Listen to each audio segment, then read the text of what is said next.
Oi, gente, tudo bem? Hoje a gente vai falar sobre antifúngicos. É, eu acho que antifúngicos tá um assunto até mais fácil do que antibacterianos, né? Porque antibacterianos tem. Ah, sei lá, na minha cabeça tá chato, mas vamos lá. É, Pra gente fazer o tratamento com antifúngicos, a gente volta justamente naqueles tratamentos que a gente havia falado lá em antibacterianos, que é o tratamento empírico. Lembra só? Tem o tratamento profilático, o tratamento empírico, o tratamento definitivo, o tratamento de supressão e o tratamento preemptivo. O tratamento profilático, vou sempre recapitulando assim, só pra gente ir relembrando e entendendo melhor, sabe?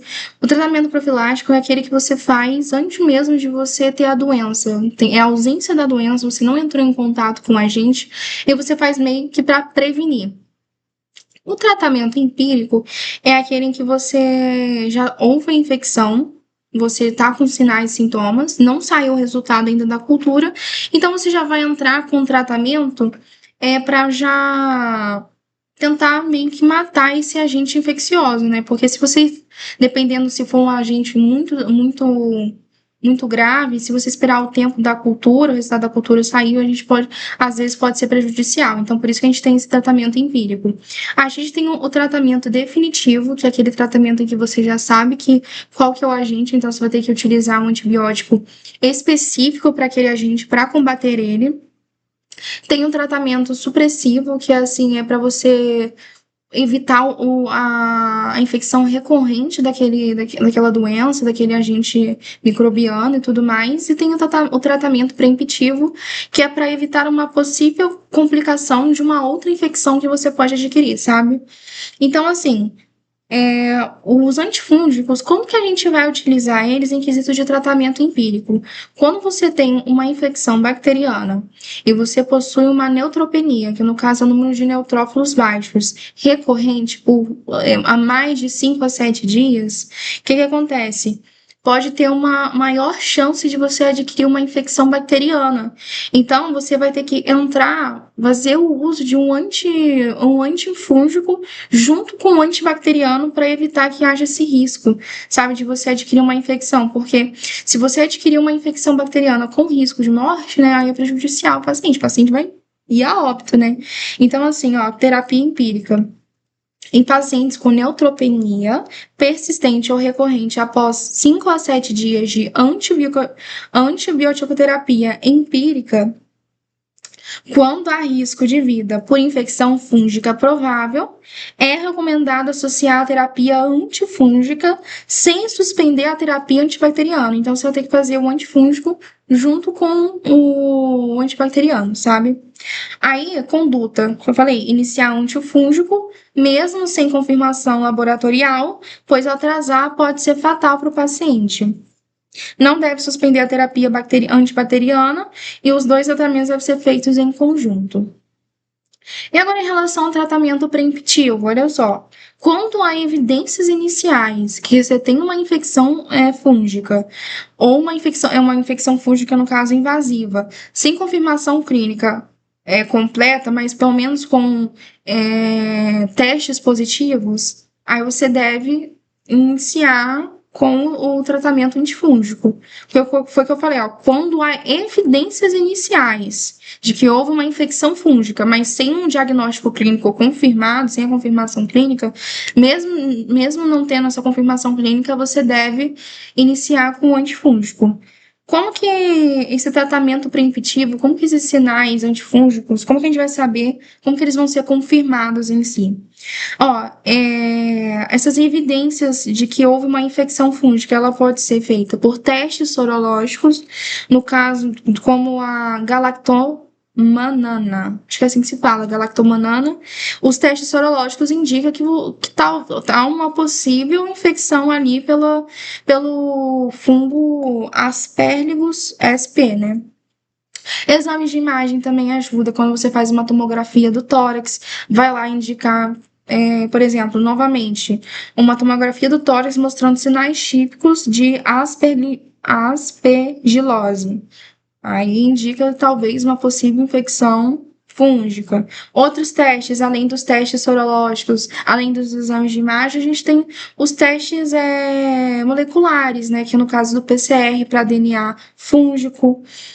Tudo isso que esses testes, é, essas evidências que a gente faz, esses testes antes mesmo do resultado da cultura sair, é justamente para você tratar o paciente precocemente, evitando que haja uma progressão da infecção, sabe? Aí a terapia específica, então a gente falou ó, da terapia empírica, da terapia preemptiva, né, que foi justamente essa que eu havia citado, que mesmo você não tendo um diagnóstico, tem sinais clínicos, então você já entra com o antibiótico não, perdão, o antifúngico para tratar isso, evitar uma progressão da infecção. E a terapia específica, é quando o agente fúngico já foi saído do resultado da cultura, eu acho que na cultura você também faz por fungo, faz fungo, não só bactéria. Então, saiu o resultado lá, você sabe qual fungo que é, e você vai entrar com um antibiótico específico para aquele fungo, sabe? Então, assim, quando o agente fúngico é identificado e a confirmação diagnóstica. Essa terapia específica, ela também é chamada de terapia diagnóstica, né, que nem eu havia citado. Categorias antifúngicas. Então, assim, você vai fazer uma terapia definitiva agora, uma terapia diagnóstica, uma terapia específica. Porque você já sabe qual fungo que é. Quais são as classes, quais são, então, os tipos de antifúngico que a gente tem?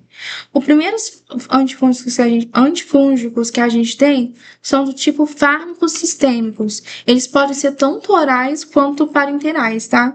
Esses fármacos sistêmicos são assim, quando você vai fazer utilização de antifúngicos sistêmicos quando você tem uma infecção sistêmica, uma infecção sistêmica grave, que vai atingir órgãos internos, como pulmão, como coração, fígado, cérebro, sangue, etc, sabe? Então, você vai fazer o uso de antifúngicos sistêmicos quando há infecções sistêmicas graves, que vão afetar os órgãos internos. Quais são os tipos de fúngico, antifúngicos, aliás, de infecção sistêmica grave? A gente tem a anfotericina B, a flucitosina, os azóis e as equinocandinas. Eu vou falar de cada um especificamente, tá? Mesma coisa como os que eu estava fazendo nos antibacterianos. Então, são 5 de antifúngicos sistêmicos que a gente tem. Anfotericina B, azóis, flucitocina, são 4, aliás, e equinocandinas. Equinocandinas, me lembro de escandinavo, acho que é escandinavo, enfim, equinocandinas. Então, esses são os fármacos para infecções sistêmicas graves. Porém, existem fármacos sistêmicos orais para infecções micocutâneas, né? Ou seja, você vai, quando as infecções sistêmicas graves geralmente afetam órgãos internos, né? Porém, os fármacos sistêmicos orais para infecções mucocutâneas é o seguinte: eles são usados quando a infecção ela vai atingir a pele, quando atinge a unha, atinge as mucosas, por exemplo, mas precisa de ação sistêmica, né? Uma ação maior, ou seja, só o uso tópico não funciona. O que seria esse uso tópico? É você pegar cremes e passar unguento, sabe? Óleozinhos. Então, apenas esses uso tópicos não são suficientes para o tratamento dessas infecções. Então, você vai utilizar fármacos sistêmicos para infecções na mucosa. Fármacos sistêmicos orais para infecções mucutâneas. Quais são eles? A griseofulvina e a terbinafina. Além disso, a gente tem outros fármacos, são os fármacos tópicos para infecções mucocutâneas, ou seja, esses aqui não são infecções infecções sistêmicas. Então, só você fazer o uso tópico para infecções mucocutâneas, que eu falei, unha, pele, cabelo, não pele, né? Não cabelo, unha, pele, mucosas, isso aquilo são suficientes para tratar essa infecção. Quais são eles? A nistatina, azóis tópicos e alaminas tópicas, tá? Então, vamos falar de cada um. Detalhe.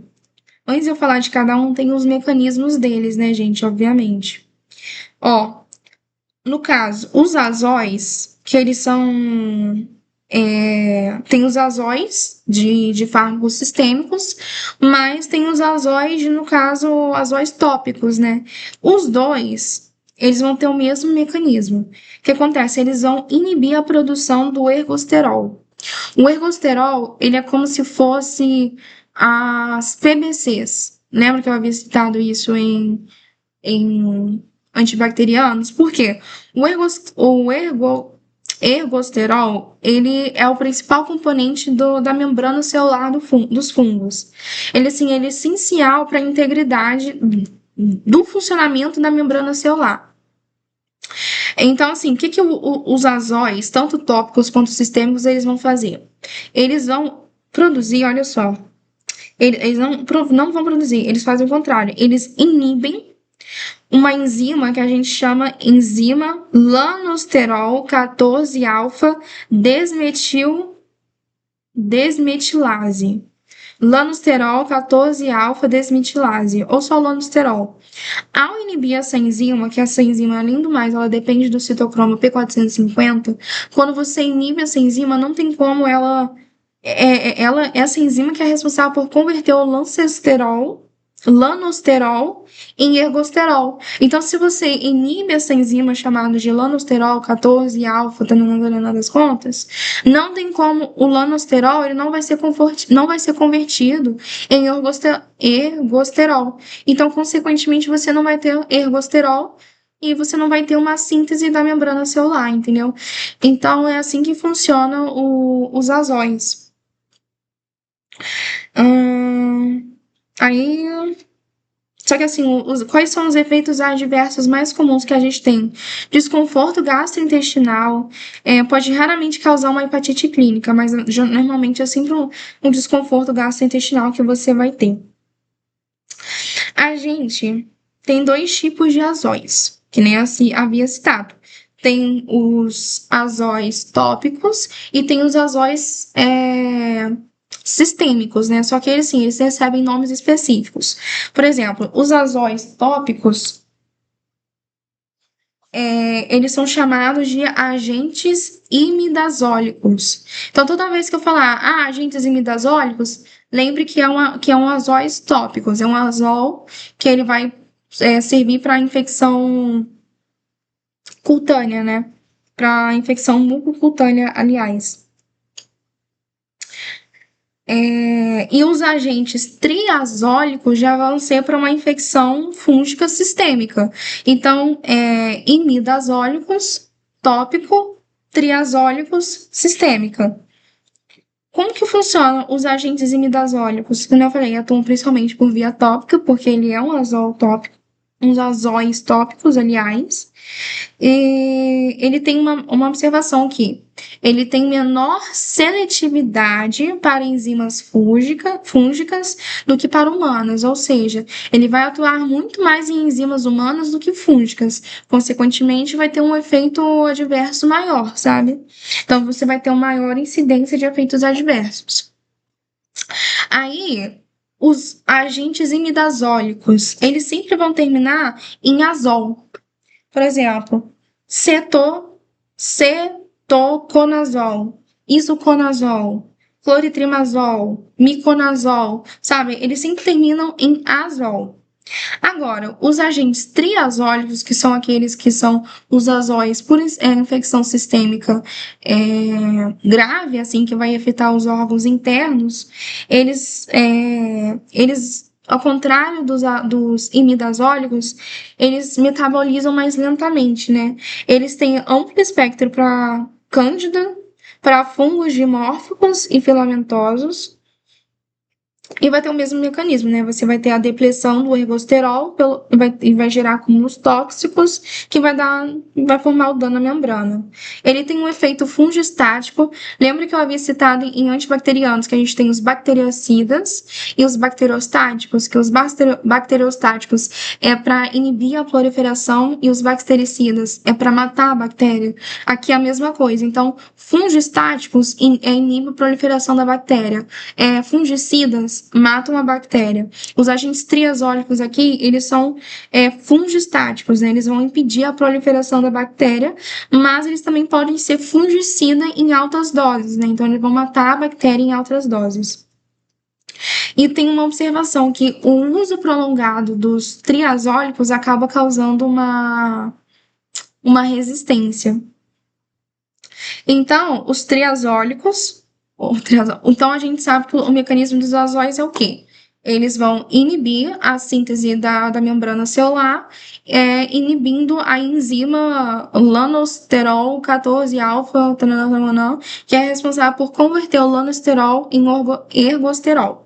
Existem dois tipos, os agentes imidazólicos, que são para infecções mucocutâneas de uso tópico, e os agentes triazólicos, que são para infecções sistêmicas graves assim. Os azóis, no caso imidazólicos, eles terminam em azol. E os triazólicos, eles são de amplo espectro para cândida, para fungos dimórficos e filamentosos. Eles são tanto fungistáticos quanto fungicidas, no caso fungicidas em altas doses. E até aqui ok, né? Ai, deu 7. Tá bom, agora a gente vai falar dos polienos. Quem são os polienos? Os polienos, eles são antifúngicos também, tá? Só que eles vão se ligar ao ergosterol da membrana fúngica.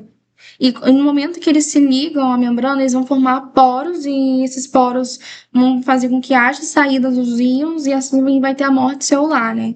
Então, os polienos, eles agem dessa forma. E quais são os polienos que a gente tem? A anfotericina B, que eu havia citado sobre ela, que ela novamente ela é um antifúngico sistêmico, sistêmico grave, assim que a gente tem. E a gente tem a nistatina. Só que a nistatina, ela já é um fármaco tópico para infecções mucocutâneas. Então, assim, a anfotericina B e a nistatina, elas são polienos. Elas vão agir se ligando à membrana do ergosterol, vai formar poros, tem a saída dos íons e a morte celular. Só que a anfotericina B, ela é infecções sistêmicas graves, enquanto a nistatina são infecções mucocutâneas de uso tópico, né? Que nem os azóis, que nem os imidazóis, né? Que nem eu havia citado anteriormente. Então vamos falar de cada um aqui. Peraí que eu me perdi. Cadê? Ah, tá, achei. Então, olha só, a anfotericina B, ele é um antibiótico, antifúngico, produzido pelo Streptomyces nodosus. Ele é quase insolúvel em água. Quando a gente fala que ele é quase insolúvel em água, ele precisa ser administrado por via intravenosa. Só que para isso ele precisa ser diluído junto com outro composto coloidal, sabe? Para ele ser diluído, ó. Quando a gente fala quase insolúvel em água, preparado como suspensão coloidal de anfotericina B e desoxicolato de sódio. Isso significa que é quase insolúvel, o que dificulta sua administração direta, e para torná-lo utilizável por via intravenosa, ele é formulado como uma suspensão coloidal. Ele vai ter um amplo espectro, tá? Ele é de baixo custo e ele é o padrão ouro para infecções fúngicas invasivas graves, né? Para as infecções fúngicas sistêmicas graves, né? Ele é utilizado em quê? Cândida, Cryptococcus neoformans. Esse Cryptococcus neoformans, ele é da meningite fúngica. E, se eu não me engano, esse da meningite fúngica, esse Cryptococcus, ele tá presente, eu acho que tá no cocô do pombo. Uma coisa assim, não me recordo direito. E E eles são, gente, apesar dele ter um amplo espectro e apesar dele agir nas infecções sistêmicas graves, ele não é funcional, ele é ineficaz para no caso de dermatófitos. Os dermatófitos são fungos que invadem a pele, a mucosa, a unha, os cabelos. Aí, no caso, você vai ter que fazer o uso de, de, de antifúngicos tópicos, né? Eu acho que pode ser um imidazólico, por exemplo, acredito eu. Acho que pode ser também uma anistatina. Vamos ver aqui, ó, sobre a anistatina. A anistatina, ela atua ligando seu ergosterol da membrana fúngica, forma poros, saída de íons e morte celular fúngica, que nem havia citado, porque eles são polienos. Ela não é absorvida no trato gastrointestinal. Então, assim, ela permanece localmente ativa. Por isso, você faz o uso dela tópico e não você faz. E por isso que ela não serve para infecções sistêmicas, né? Porque ela não é absorvida no trato gastrointestinal. Apenas mucocutâneo, superficial. Indicações que a gente vai utilizar: a nistamicina, nistatina. Anistatina. Micoses superficiais. Ela pode ser tanto por uso oral ou tópicos, apesar do oral, mas assim, você tem que lembrar que o oral ela não é absorvida no trato gastrointestinal, né? Ela pode ser usada como segurança por via oral, tópica ou vaginal, já que ela atua localmente, né? Amplo espectro, ó, cândida, coccidioides e mites, criptococcus, neoformans. Ah, mas ela é ineficaz para dermatófitos também. Uai. Por que ela é ineficaz para dermatófagos? Eu achei que ela seria eficaz. Deixa eu pesquisar aqui. Ó, motivos da nistatina, apesar de ser uso tópico, é ineficaz contra os dermatófitos. Os dermatófitos, eles são fungos que estão presentes na pele, na unha, no cabelo, etc. Ó. A nistatina, ela atua principalmente contra fungos do tipo levedura, como Cândida. Tá até aqui, ó, como a Cândida, Cryptococcus neoformans, Histoplasma capsule. Tem uns inúmeros aqui, sabe? Mas não contra fungos filamentosos. Faz sentido. Tem um fungo aqui. Um fungo não. Olha só, os agentes triazólicos. Eles são de amplo espectro para Cândida, fungos dimórficos e filamentosos. Então, às vezes, este daqui, os triazólicos, né, que são aqueles azóis sistêmicos graves, às vezes eles funcionam aqui, depois eu pesquiso, ó. Mas não contra fungos filamentosos, que incluem os dermatófitos. Quais são os dermatófitos? Por exemplo, Trichopton, Microsporum, Epidermapton. A nistatina age ligando-se ao ergosterol na membrana fúngica, formando os poros que levam à morte celular. Embora dermatófitos também tenham ergosterol, a afinidade da nistatina por essas espécies é muito baixa, tornando a droga ineficaz de alcançar a concentração eficaz para danificá-los. Entendi. Entendi. Então, assim, falou que é para fungos filamentosos, né?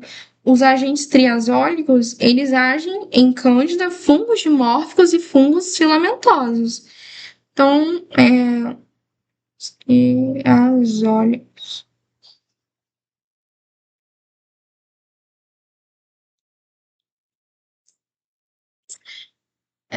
Sim, os triazólicos, ele tem uma boa afinidade contra os dermatófitos. Então, os triazólicos, eles funcionam, sim. Então, voltando aqui, então, a nistatina, ela não é absorvida pelo trato gastrointestinal, ela permanece localmente, por isso que ela é um antifúngico mucocutâneo, né? Por uso tópico. Cadê? Os tópicos mucocutâneos, isso mesmo. Ela é indicada para micoses superficiais, pode ser aplicada por via oral, tópica ou vaginal, amplo espectro para cândida, coccidioides e mites, criptococcus neoformos, mas é ineficaz contra os dermatófitos. Aí a gente tem as equinocandinas. As equinocandinas, deixa eu ver se eu acho aqui, elas são também fármacos de utilização sistêmica, né? São fármacos para infecções sistêmicas graves. Ó, as equinocandinas, elas são a classe mais nova de antifúngicos que a gente tem. E a função delas é basicamente diminuir a síntese da parede celular, tá? A gente viu que, ó, o mecanismo dos polienos é formar poros. Os mecanismos dos azóis é inibir a enzima lá que converte o lanosterol em ergosterol, uma coisa assim. E aqui agora, no caso, as equinocandinas, elas diminuem a síntese da parede celular. Um exemplo, elas sempre vão terminar em fungina, tá? Ó, por exemplo, caspofungina, micafungina, andilulafungina, rezafungina. Então, as equinocandinas, elas sempre terminam em fungina. Mecanismo, elas inibem não competitivamente a beta 1,3 diglicanosintetase, que é uma enzima essencial da parede celular fúngica. Essa enzima ela não está presente em mamíferos, e como mamíferos não possuem parede celular, essa ação não é altamente seletiva, então ela causa pouca toxicidade para o hospedeiro. Então, as equinocandinas, elas inibem a enzima lá fundamental, que está na parede celular do fungo lá e tudo mais. Não está presente em mamíferos essa enzima, então ela não causa tanto efeito tóxico para a gente. Ela é ineficaz contra Cryptococcus neoformans, que é aquele lá da meningite fúngica. Ela é ineficaz contra fungos da mucormicose, Rhodotorula sp e Trichosporum sp. Só que elas são fundamentais para quê? Para cândida e para cândidas que são resistentes aos triazólicos, né? Então, se você tiver uma cândida resistente aos triazólicos, você faz o uso das equinocandinas. Só que elas têm um custo elevado, tá, gente? E elas agem também nos aspergillus. A gente tem também as sulfonamidas, tá? As sulfonamidas, elas são outro tipo de fármaco que a gente tem, que eu havia citado nela sobre lá nos antibacterianos também, porque as sulfonamidas, elas também são ela é um tipo de antibacteriano que vai inibir basicamente a produção lá, a síntese de ácido fólico nas bactérias. Então, assim, esse ácido fólico, ele é uma substância essencial nas bactérias para produzir o DNA e proteínas. Então, assim, quando você inibe a síntese de ácido fólico, a bactéria não consegue produzir DNA e nem proteínas. Então, a bactéria ela não consegue mais se multiplicar. Tanto, então, que o sulfonamidas, ele vai ser o quê? Então, um bacteriostático, né? Não vai permitir a proliferação das bactérias. Aí a gente tem alguns outros fúngicos, antifúngicos aqui. Qual que é a relação da sulfonamida, que eu não falei, mas com o antifúngico? É porque, assim, a sulfonamida, ela também vai atuar inibindo esse ácido fólico, acredito eu, nos fungos. Só notei aqui, ó, que as duas classes impedem a multiplicação do agente infeccioso, interferindo em etapas cruciais da sua sobrevivência. Aí, olha só, alguns outros antifúngicos que a gente tem. A gente tem a flucitosina 5-FC. Essa flucitosina, ela é convertida dentro das células fúngicas em 5-FU. Só que assim, essa flucitosina, qual que é a função dela? Ela vai inibir basicamente a síntese de DNA e de RNA do fungo. Então, assim, ela tem um espectro de ação em comparação menor que a anfotericina, porém ela ainda consegue atuar bem, né? Assim, É, Além do mais, ela é tóxico para pacientes com imunossuprimidos, pacientes, então, no caso, com AIDS, com insuficiência renal. Ela não funciona, ela funciona, aliás, ela é contra Streptococcus neoformans, que é da meningite fúngica, ela vai agir contra a cândida também, e ela faz o uso dela, por ela ter um aspecto amplo assim, mais menor, você faz ela junto com uma combinação com outro fármaco, por exemplo, flucitosina mais anfotericina B, você vai utilizar ela para Cryptococcus neoformans, para meningite fúngica. A flucitocina mais a itraconazol é para cromoblastomicose, sabe? Outro fungo antifúngico que a gente tem é a terbinafina, que ela está na classe das anilaminas. Ela vai basicamente inibir o escaleno epoxidase. O escaleno epoxidase, ele destrói o escaleno que é tóxico no nosso organismo. Só que quando você inibe esse escaleno epoxidase, vai diminuir a quantidade de ergosterol e vai aumentar a quantidade de escaleno esqualeno, tá, gente? Tô falando escaleno, mas é esqualeno. O esqualeno, ele acaba aumentando e como ele é tóxico, então ele vai destruir a bactéria. Ele de amplo aspecto, ele é usado em micoses superficiais, principalmente no caso de dermatófitos, tá? Aí a gente tem a griseofulfina.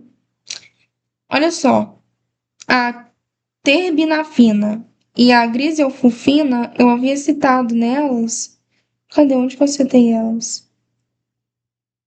Aqui, ó, a griseofulfina e a terbinafina, eles são fármacos sistêmicos orais para infecções mucocutâneas, tá?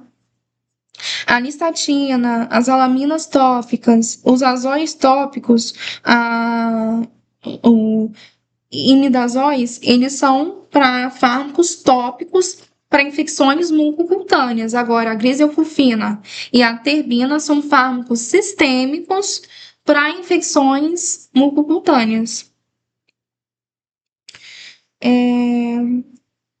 Cadê? Me perdi, achei. Então, olha só. Peraí. Aí a gente tem o iodeto de potássio, que ele é o seu mecanismo de ação é desconhecido, mas ele é usado para tratamento de esporotricose linfocutânea e cutânea. Esse iodeto de potássio ele tem baixo custo, tá? A gente tem a ciclopirox, a aloprosgina e o tofonato, eles são utilizados para dermatofitose e pitiríase vesícula. No caso, o ciclopirox mais a aloprogina, eles também são usados contra a cândida. E a gente tem os derivados de anilaminas, né, que é o ciclopirosolamina, a morfina e a butenafina. Eles penetram a epiderme, têm ação anti-inflamatória e é usado contra tíneas, pedis, corpóreas e cruris. E é isso, gente. Espero ter ajudado. Eu cansei. Eu acho que vocês perceberam que no finalzinho eu fui só me cansando, mas espero ter ajudado. Qualquer dúvida, deixe nos comentários ou me manda mensagem no meu WhatsApp. Um grande beijo e bons estudos.